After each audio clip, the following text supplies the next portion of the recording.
1, 2, 3, 1. Finally, seeping is the key word here.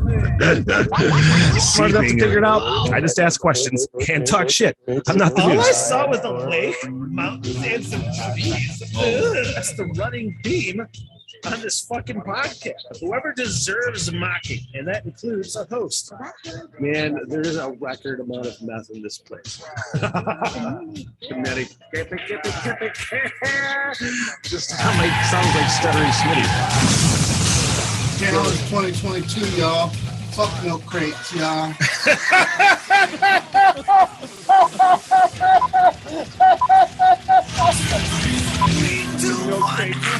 the fuck out of here. What the hell? Everything. Oh boy, oh boy, oh boy, oh boy, oh boy, oh boy, oh boy, oh boy, oh boy, oh boy, oh boy, oh boy, oh boy, oh boy, oh boy, oh boy, oh boy, oh boy, oh boy. Hi guys, how are you?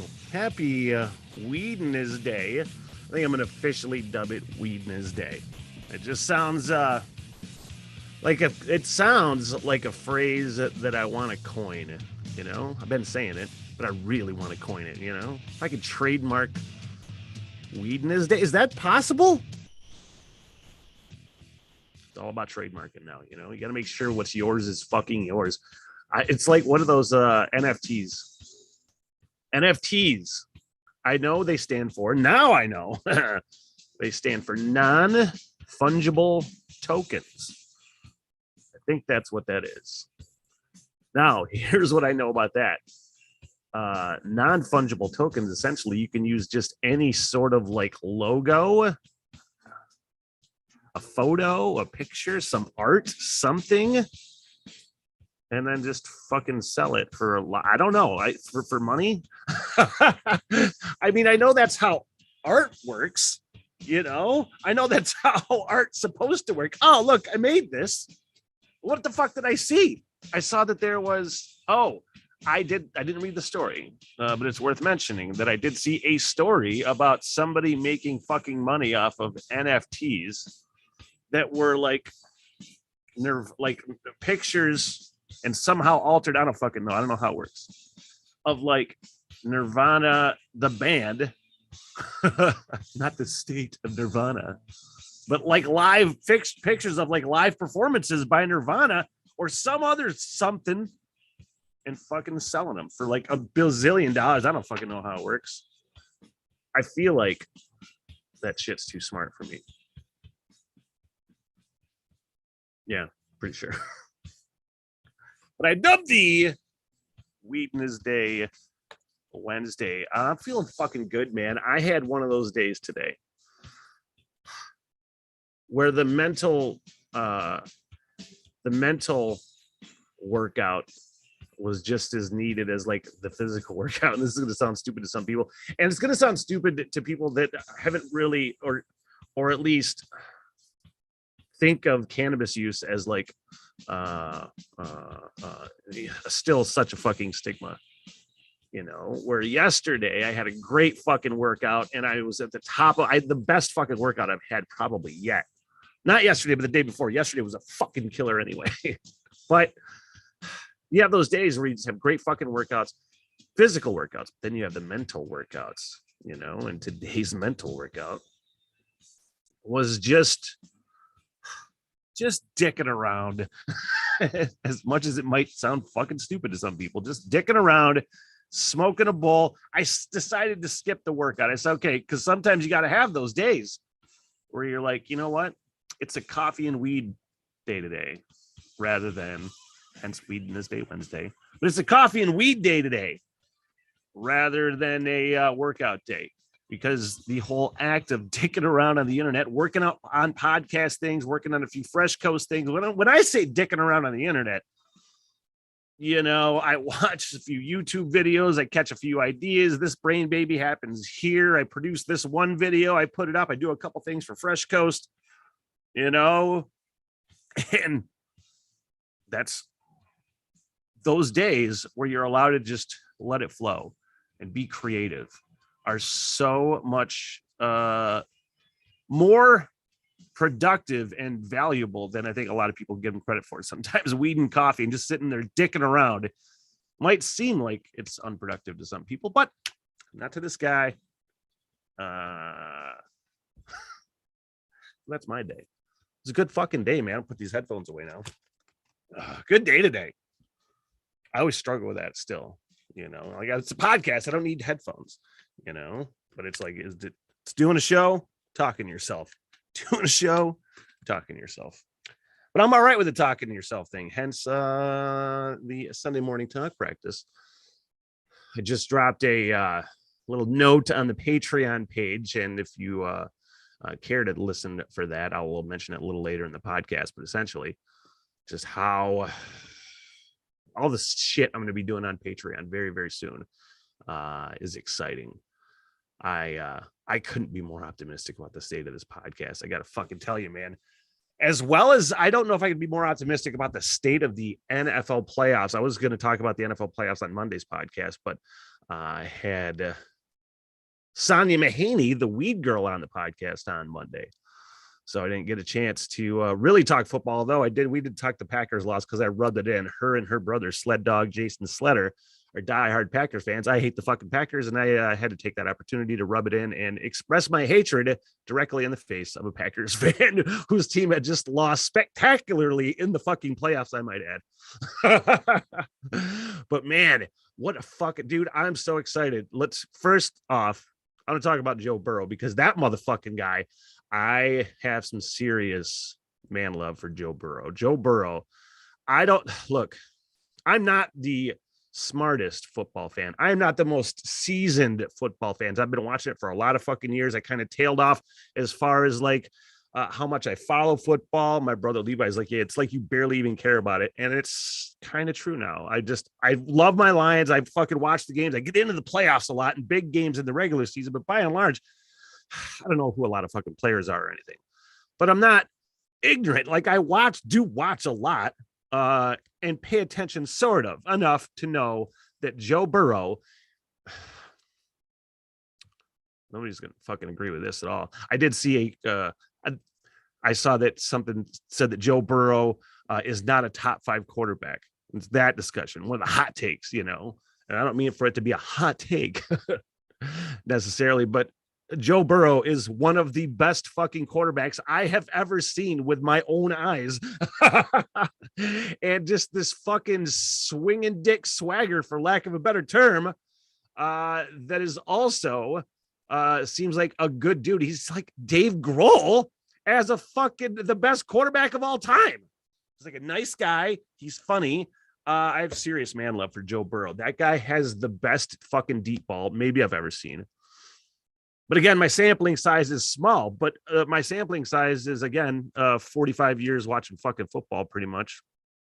And what did I see? I saw Joe Burrow in the last college game he was in, the bowl game, whatever it was. And I'm like, that fucking guy looks like Drew Brees 2.0, except way taller. And I was like, fucking A, man, I can't wait to see what that kid does. And then, you know, he had a rookie season last year. Where he looked good towards the end, I think. I didn't really watch a lot. I didn't get a lot of fucking Joe Burrow games last year, but I've had a few this year. Motherfucker. It's players and quarterbacks like that make me go, that make me feel jealousy, because I'm like fucking jealous that Joe Burrow is not the quarterback of the Detroit Lions. Can't we get anybody like that? So that'll bring me to my next point, Matthew Stafford, in a moment. But Joe Burrow, fucking, I'm excited. I'm rooting for Joe Burrow almost as hard as I'm rooting for Matthew Stafford. And the fucking Bengals are just good. They seem like a good team anyway. It's one of the times that it's the time in history that the Bengals team is not just shitty. And what I'm trying to remember what era of the Bengals it was, where it just seemed like everybody was fucking an idiot on that team. Not the Icky Woods years, mind you. Anyway, Matthew fucking Stafford, man, oh man. Watching it with Levi, and we're big fucking Lions fans, man. We're big Matthew Stafford fans, and we still root for him, man. Like, I wouldn't root for the Rams if they were playing the Lions. That is fucking stupid. Why would I do that? I would be like, I would make myself hate Matt Stafford for 4 hours, 3 hours, however long that fucking game was. Probably brutally long. if history has anything to say about it. But it's so fun, and it was so fun to watch him win because Tom Brady fucking drives and scores a touchdown. You're like, okay, this is fucking supposed to happen. Tom Brady, you fucking asshole again. And then Matthew fucking Stafford, man, in one of the greatest Matthew Stafford fucking moments ever. Because what else was there? Let me count the ways that the fucking he was supposed to fucking spike the ball, stop the clock, and snuck it in for a fucking touchdown, last second game winner, motherfucker. I don't know, I don't know how he got across that line with those fucking giant balls. And then there was the best game of all fucking time, which was the otherwise in a fucking terrible season with a terrible team. Matthew Stafford fucking sneaks into the that wasn't what reverse when the Cleveland game where he got fucking rocked. It was mic'd the whole game, 4 minutes of like Matthew Stafford mic'd. It was the longest shot in NFL film's history. It was the greatest fucking thing that's ever happened. We got rocked, fucking dislocated the shoulder, came back in, fucking threw the touchdown. God damn it.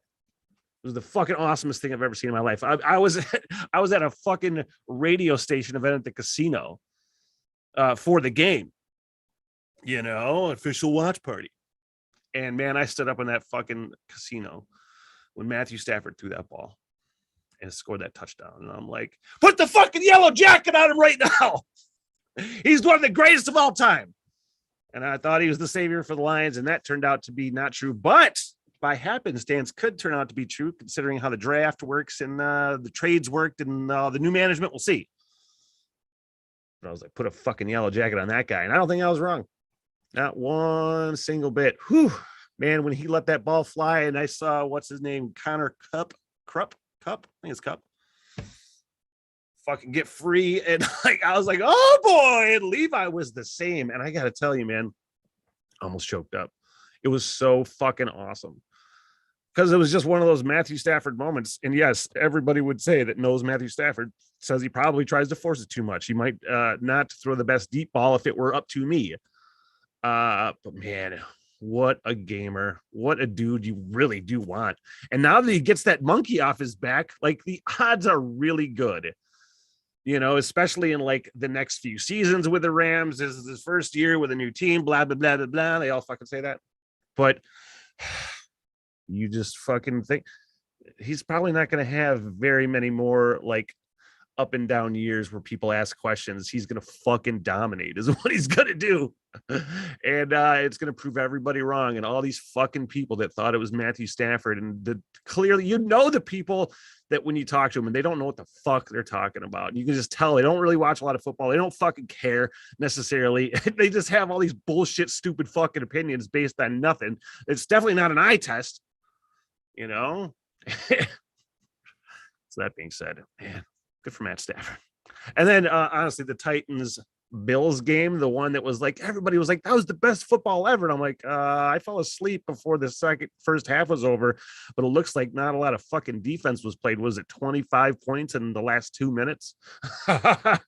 Which is great. It's fun to fucking watch because those guys are awesome. Patrick Mahomes and Josh Allen. But I heard there was just a lot of defensive lapses in that, whatever. And then again, yeah, I fell asleep. I fell asleep before the end of the first half. And I was all right with that because it was a long day. Hey, shout out to Fat Chicks Barbecue in the bustling metropolis of Atlanta, Michigan. Great people, great food. Winter hours currently. So if you're watching this on the live stream or within the next couple months, I don't know when they're going to switch back to more regular hours, but it's always a good idea to check their Facebook out. Fat Chicks Barbecue LLC is what you're looking for on Facebook. You can ask about a menu, you can check on a menu, but just see some of the stuff they've got and they've had and they're going to have. They are a legit destination barbecue. I've never felt better about a professional or a personal relationship with any sort of like business. And this includes when I was on the radio. Like these guys are legit. Every time people go there, it is rave, rave, rave. We're going to share this. We're going to let people know, and more people are coming. So it is awesome. If you would check out Fat Chicks Barbecue in the bustling metropolis of Atlanta, Michigan, destination barbecue. Also, shout out to my sister, Stephanie. She is 2 years younger than me and just celebrated a birthday. Do I want to say how old she is? She's 2. I mean, I've said I'm 46 a couple times now, and she's 2 years younger than me. So do the fucking math, I guess. But yeah, happy birthday, Steph. It's she's doing great. I am super proud of my sister. She's married, got a great kid, Dylan, who is turning into a pretty fucking good guitar player. That kid actually sent me a little audio sampling that he took of himself playing guitar, electric, obviously. And I listened to it and I was like, I couldn't tell what song it was. But I'm like, God, it sounds like Nirvana. And I almost didn't message him, and say, hey, what song is that? Because I didn't want to like hurt his fucking feelings, but it's just one of those where if you don't know what song it is, but I go, yeah, I don't want to hurt his feelings. So I go, hey man, not sure what song that is. I can't really recognize it, but it sounds like Nirvana. Great job though. And he's like, it was Nirvana. It was On a Plane. And he had actually said that it was a Nirvana song before he sent the video. And I didn't see that part. So it made me feel good because I came back with the whole, I didn't see the Nirvana part. So I called it. Fucking A. I felt good about myself. And he fucking nailed it. So he's playing good guitar. He's a good kid. So she's, Sister Stephanie is doing well for herself. Hopefully she's doing, I think she just got COVID. I think I heard she got COVID, but nobody ever tells me anything. I think that happened. She's doing okay though. Happy birthday. What else? I got a few stories I want to click on. I got a few things I want to talk about. It's weird. I really try my best to pick and choose when I talk about like serious topics or things that are going to be like divisive or anything like that. And if I think it's a big enough deal to talk about, I do. I try to be as well thought out as I can because God, goodness fucking knows that I definitely don't think things out all the way through lots of times, but like some things are just fucking crazy and they deserve at least, I feel like, part of what I do is like, putting your take on things, whether it makes sense, whether it doesn't, it's kind of what I do. I put myself out there, but the goddamn, first of all, do we really want to talk about the Carhartt thing? There's some things I just can't believe how fucking silly they are. There's people burning their fucking Carhartt jackets. Obviously, if I always, again, do I feel the need to explain the story? Do you not know what I'm referring to? The Carhartt thing, or if fucking Carhartt says you got to be vaccinated, the unvaxxed are like, fuck your Carhartts. Now they take them all off. They're typically the ones wearing the motherfuckers, except for the posers who are trying to look like they're fucking working outside. You know what I'm talking about. But man, I'm just like, what the fuck's wrong with you? Why would you like? I don't understand so much about people's mindsets, and this, I'm different. I'm not better. I'm different. I'm trying to figure things out just like everybody else, but these fucking people that are burning their Carhartts, you're like the people that are remember when Metallica, that whole Napster thing, when everybody fucking freaked out about, probably wrongly, and there was this fucking clip I've seen a million times because I'm a fucking Metallica nerd. All these fucking fans like putting all the Metallica CDs in like a big pile and stomping on them and setting them on fire and be like, I'll never fucking buy a Metallica album again because I'm a fucking bitch. Fart noise. Shut the fuck up. That's what you're all fucking like whiny fucking cunts. 100%. It's almost too much to take. But maybe, you know, again, they don't agree politically with what you do, so that means what it means to everybody is just shut it down. Fuck that, I ain't fucking doing it. It's fucking exhausting because I am working so hard in my life to like remove the conflict and remove the stress. I'm trying to remove that fucking shit out of my life, you know? So I'm trying to really figure out people, man. It's hard to do. It's like the Joe Rogan, Neil Young thing. Neil Young says, take me off fucking Spotify if Joe Rogan's going to be on there spewing his fucking mess of disinformation, whatever the fuck people are saying. Oh my God. And it's like, I don't know. Oh, go ahead, take your fucking music off, Neil Young. There's the flip side of the coin that fucking you know, of that whole fucking attack people and shut them down. And fucking, I've seen experts say Joe Rogan's podcast should be removed for misinformation and blah blah. Fuck, man. I wonder how many of these people have actually watched his podcast. Now I got to say, look, I've been fucking watching Joe Rogan podcast for fucking since it's been out 10 years. Main, I don't want to say main, but a big influence on my podcast. I'm like, oh my God, I can't believe this fucking guy is doing this. This is incredible. You're just doing a fucking show. I have so many ideas and I didn't know how to fucking like make them happen. I'm like, this is a great fucking outlet for this shit. So plus he's a funny guy. He's a fucking funny stand-up comedian. He's a fucking seems like a right thinking person. You know what I mean? If you ever heard him fucking talk, he talks quite frequently about it, you know? And he has fucking conservative guests on. They fucking believed shit we don't believe. Now, I will say there has been a lot of fucking times, probably lately, that, you know, I don't watch it as much as I used to. Because I have found more podcasts that I like that I'm checking out. Bill Burr's podcast. I've been checking out Katie, ESPN, Katie, what's her name? Fuck, from ESPN, her podcast. I'm checking out a few other podcasts is what I'm saying. Devin Townsend's fucking podcast too. But I haven't listened to it as much. I usually only listen to it if there's a guest I really want to fucking see. Now, there's been a lot of guests that I've fucking scratched my head. I'm like, God, why are you giving this guy so much fucking time? Whatever. But it's his fucking choice. For people that are like, you know, what did they show the other day? The ratings that he's got, right? So I don't have any graphic in front of me or anything. Essentially, the ratings were in, and Joe Rogan's podcast was fucking light years ahead of like traditional fucking cable news networks, you know, CNN, fucking MSNBC, Fox News, all that fucking bullshit. And I'm like, what is the real fucking problem here? You know, because in essence, they're just having conversations, and people on the one side will say, oh, they're just fucking conversations. That's me. And there's the other side that's like, you know, you're using the conversation excuse to hide the fact that they're out there just fucking throwing out misinformation.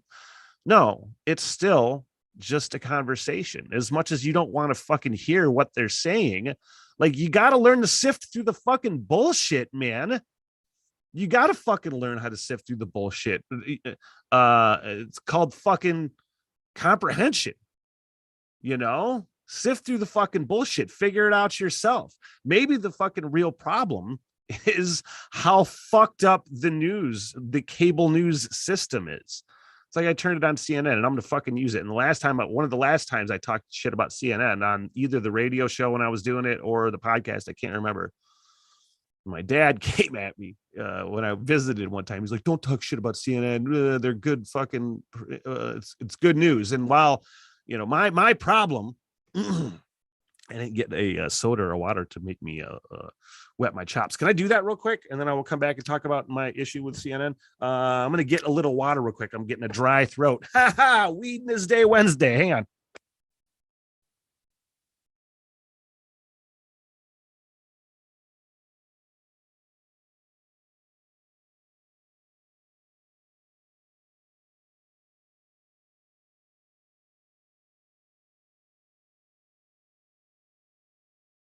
Sorry, I'm back. Hi guys. Anyway, CNN. Was having a discussion with my father, and he's like, "Don't talk shit about CNN." He's like, he likes Chris Cuomo and that, and you know, I can see I can see his point of view. Now, here's my problem with the news. It's the way it's presented. Like Fox News, okay? They're not. I don't want to. That's the best way to put this. People call it fake news, Fox, whatever the fuck. I don't think they're reporting false information necessarily. They're putting a fucking, for sure, huge partisan spin on it. You know what I mean? Where they're ignoring a lot of things while focusing on other things. It's the same thing MSNBC is doing, except from the opposite partisan perspective. And now CNN's problem, and I've only noticed it since Donald Trump was president, or especially since he really started heavy running and attacking CNN, you know, like where I don't want to say it's justifiable, but it's a reason probably for a lot of their vitriol and very apparent to this point partisanship from a certain perspective. CNN, the way that they do it, it's all breaking news. They're always, you know, the way that they were calling President Trump a liar, I'm uncomfortable with, as much as I think he's a fucking liar. You know, it's like when you're watching a documentary. I'll get into, I actually have a story from Vice that I'm going to get to probably a little bit. But Vice is a good example of like the way it's presented has an effect on its credibility. You know, you lose credibility if you come at it from a partisan angle. Like, I really enjoy, or have enjoyed, it's been a while since I've watched them, Vice's documentaries on HBO. They have some sort of fucking channel I've never watched, but you know, good, not objective, not taking a stance, essentially fucking boring. You know, people talking, no flashy breaking news all the fucking time. You know, fucking flashy things and fucking things going fucking slam and idiocracy and fucking news. Ugh. What was the fucking thing on CNN? I turned it on specifically. I do this every day. A, I'm trying to be a little more informed. B, I like to switch between the 3 cable news programs to see how they're presenting it, to see what they're doing. The 3 major cable news: Fox News, CNN, MSNBC. The other ones are, all the other ones so far that I've seen are either different variations of that or something. But I switched between the 3. And what I noticed about CNN today is the Supreme Court Justice Stephen something or other, I'm not sure if his name, is retiring. And you know, essentially the story is, I watched it for 25 minutes. And look, it could have been worth 25 minutes of breaking news conversation. What's going to happen, even though he's retiring? And like, there's this big fucking long process, and it's essentially a boring as fuck process. But the way that they turn it into fucking conflict with what's going to happen, are these guys going to approve it, is so fucking absurd. And I just spit, and I apologize. I don't know if you saw it. Spittle went that way. It's so fucking absurd and overblown and dramatic, and it gets people worked up. And I don't understand why more people don't see that shit. It's a main perpetrator in the reason we're all fucking at each other's throats. And you know, we would have that anyway, but it's so amplified. Like, you watch these fucking news channels. A lot of local news channels are really fucking guilty of this. I won't name names. But what they do is, you know, the way that they present the question on a Facebook post or something. Their social media is garbage because it's all, I don't want to say it's clickbait, but it's designed for that conflict. And oh my fucking God, like 9 and 10s. And I don't have a problem with the way 9 and 10 necessarily presents their questions. They seem to do it really well. And this is in Northern Michigan, obviously. But the comment section is just a fucking dumpster fire of idiocy. It's really, I catch myself all the time going delete, just deleting comments, making comments, deleting comments because it's fucking therapeutic. God. There's a point to this whole fucking conversation. The point to this whole fucking conversation is Joe Rogan the fucking problem? Is somebody having a 4-hour conversation? Because look, I haven't really paid attention to who he's had on. It hasn't been anybody that sparked my fucking interest, but I know he's had on conservatives like Nugent twice. As far as the Nugent interview goes, I interviewed Nugent fucking right before I left the radio station. I was dreading it because I knew he was going to go politics, even though I'd always wanted to talk to Ted Nugent because I grew up with his fucking music and I love his shit. Double Live Gonzo to this day is one of my favorite fucking albums of all time. But I'm just like, oh man. And it was the worst interview because he was just a fucking dick. He says his fucking TED rhetoric fucking bullshit fucking thing that he always fucking says. And I was like, oh God, I've heard this shit my whole life. I can't fucking take it anymore. It's gross. But it makes me scratch my head. Like, why the fuck do you have this guy on your podcast? Because I don't fucking think he's fun or funny or anything. I think he's a fucking asshole. He's a hypocrite. Look it up. But Joe Rogan can never have whoever the fuck he wants on his podcast, and it's awesome that they're backing him. Again, you might not like the shit.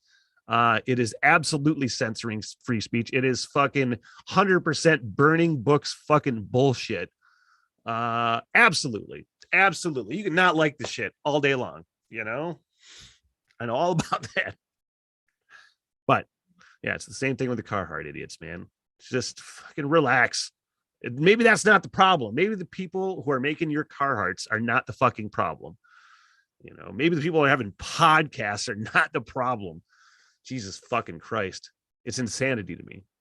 I can't even believe how much we're at each other's throats all the time, essentially about nothing. Everybody, and it could be me too. Everybody's blame. They're just looking for somebody to be like, why is everything so fucked up? Who am I supposed to be yelling at? Look at your fucking self. God damn it. Look at your fucking self. That's actually how we should start everything. You have a problem with this? Well, why is your problem with this? Look at that first. What are the real issues you have? Take a look at those, examine them, and then fucking look at that subject again. Try 6 months. Give it 6 months, a good solid thought before you fucking talk about it again. Jesus Christ. Do I really want to read that Vice article now? Man, what time is it? Oh, I got time. But let's lighten the mood a little bit. Because when I see a story about somebody losing both of their nipples in an accident, I'm like, that's worth fucking talking about right there, man. Whew. Thanks, Tim Logan, for sending this. I don't know if we talked about this on his award-winning radio show on Classic Rock the Bear in Northern Michigan. But,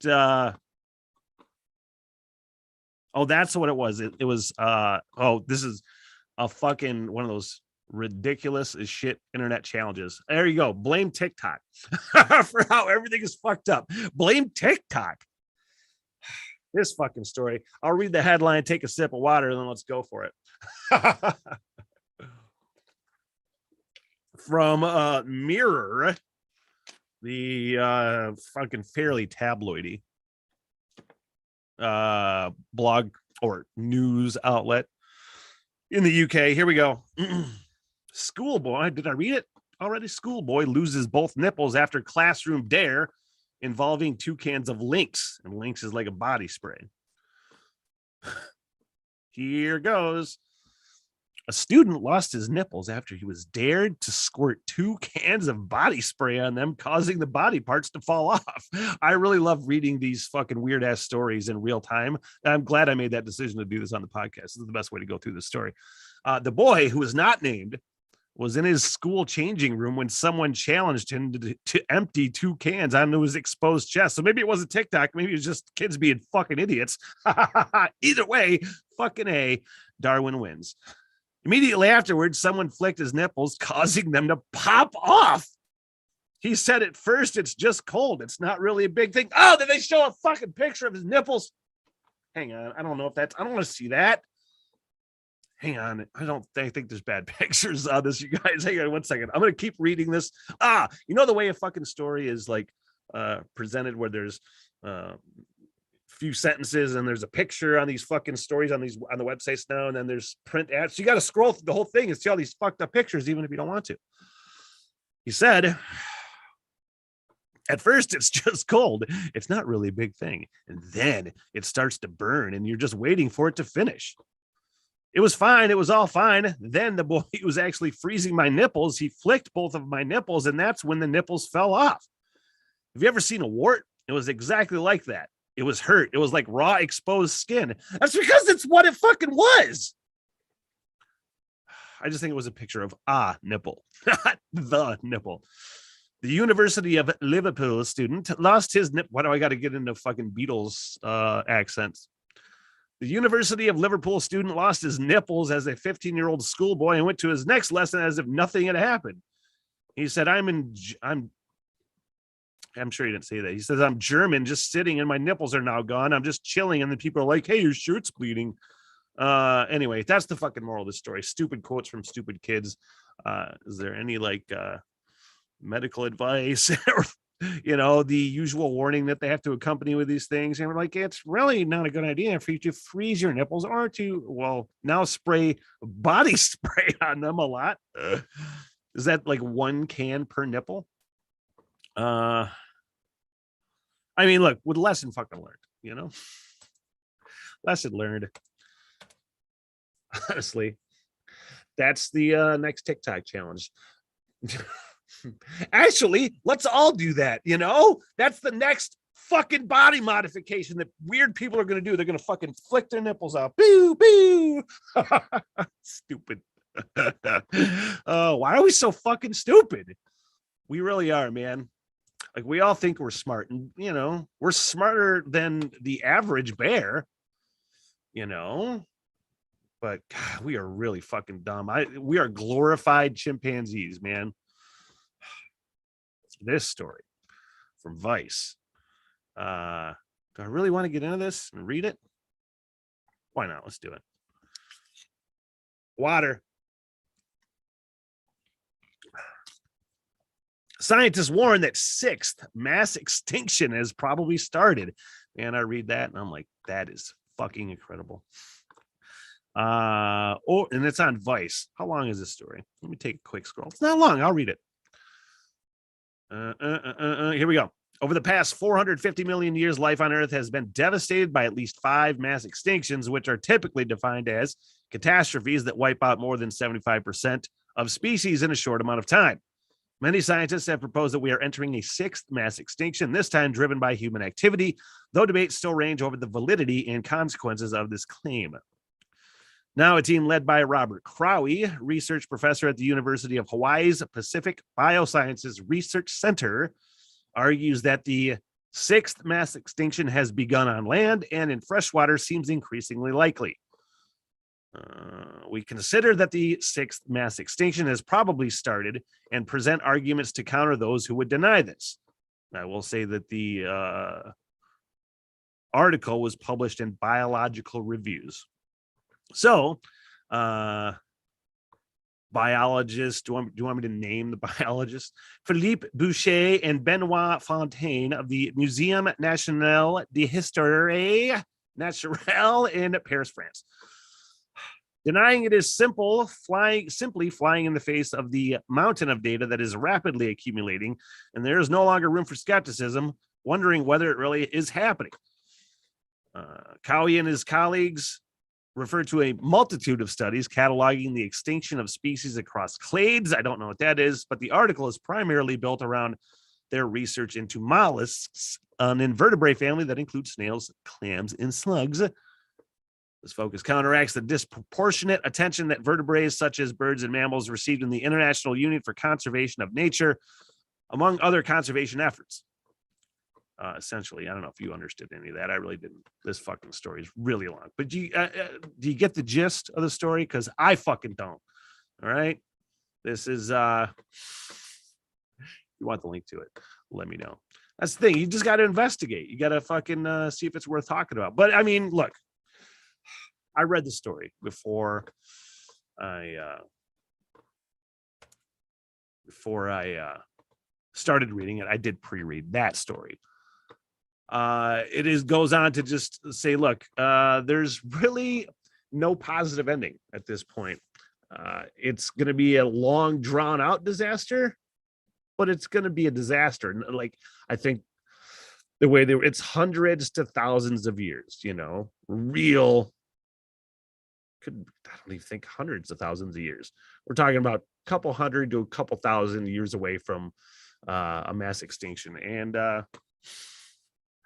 it's exciting, It's like how long? I think there's what they say, 5 great mass extinctions. So however many fucking millions of years in between all the other ones. And you're just like, are we going to be the generation that dodges that bullet? Like, you don't got to see that one coming. And that is fucking incredible. I like the idea. Why? Because if you're going to go with some style, fucking A, man. Hey, I will say Tuesday nights, I am hosting DIY trivia in Traverse City, the bustling metropolis of Traverse City, Michigan. It is a bustling metropolis, actually. It's getting there. 120 Park Street, brand new location for Fresh Coast Beer Works. I am hosting trivia. I'm bartending, so I'll be actually bartending while I'm hosting trivia. We're trying to figure out how that's going to work, but I think it's going to go really well, and it's going to be really fun. Tuesday night, 7 to 9. So remember, if you're anywhere near Traverse City, you like trivia, Tuesday nights at Fresh Coast Beer Works. What else? Oh, I did say I wanted to talk Patreon real quick. All the things I got coming up. It's really exciting for me. Because it's all like the things I've wanted to happen are happening. I'm building this podcast. It's slow, but it's happening. And it's awesome. I fucking love it. So I posted on Patreon earlier today. It's patreon.com/we3smiths. Excuse me. $3 a month. And I'm just gonna, I don't need to pull it up. I know what the fuck I said. Coming April 1st, all of the video editions of this podcast, talking about the 2 p.m. live stream and the 7 or 8 p.m. Friday night live stream, Mondays and Wednesdays at 2. That's all moving to Patreon. It's not going to be public anymore. That has to happen. I am trying to drive traffic to Patreon. It's funding the 5-year plan, the Smitty Learns Irish pubcast coming in 2026, where I need to get that funded. If I'm going to do a year-long hiking podcast project in Ireland, that has to get funded, that can't pull money out of my ass yet. So I got to get people there. That has to happen. Also, I'm doing all sorts of like these stoner reaction videos. If you've never checked them out on YouTube, everything on YouTube, I'm putting in playlists right now. So I'm organizing them. Look for the stoner reaction videos, of course, right? Because they're fucking fun. And I said on the Patreon post, look, that's one thing. If there's not many things at all that I miss about radio. One thing is talking about music, because that's the thing you're doing. You're playing music, but I fucking love it. And it's a great way for me, because the whole way I'm doing this, these reaction videos, is trying to find the next great rock stars, the stuff that I like. Most of the new rock to me has lost a lot. It's very fucking corporate. It's very mainstreamy. It's not like art over profit, essentially. It's lost a lot of artsiness that it should have, I think. It's lost a lot of genuineness that I think it should have. It's lost something. So I'm trying to find the something that it's lost. And it's me. It's the rock radar. I used to do it on the radio. I'm like, I want to bring that back, but in a reaction video form. What's on my radar? So that's on Patreon. How people are requesting songs, requesting bands for me to react to is all on Patreon. And I asked, what do you want me to do on Patreon? What would you like to see on this Patreon page? Feel free to let me know. Is there something different I could be doing? Something you want me to do? What kind of like engagement or interaction or something like that, So it's super cool. I got a lot of stuff coming up. I'm doing like documentary series, just things I like to work on. It's fun to pick that creative scab. Just don't pull it all the way off. It can get messy. Okay. And then remember, again, April 1st, all the video live streams for the What the Hell Everything podcast, this motherfucker right here, all going to my Patreon page, patreon.com/we3smiths. Getting out of here pretty damn quick. Let me play my closing montage, and then I will say that you are awesome. Thank you so much for joining me on the podcast today. I really appreciate it. It's getting bigger and better and more fucking fun. So in this, I will honestly say this podcast right here that I did is one of my favorite ones ever. Thank you so much, guys. Have a good one. Good night, everybody. I'm so sorry for everything that has happened. Bye-bye. Yeah, all right. I'll see you guys there. By the bar and your face, huh? Get me paid, bitch. Sit, boo-boo, sit. Good dog. I love y'all very much. Peace out. Good night, ladies. Good night.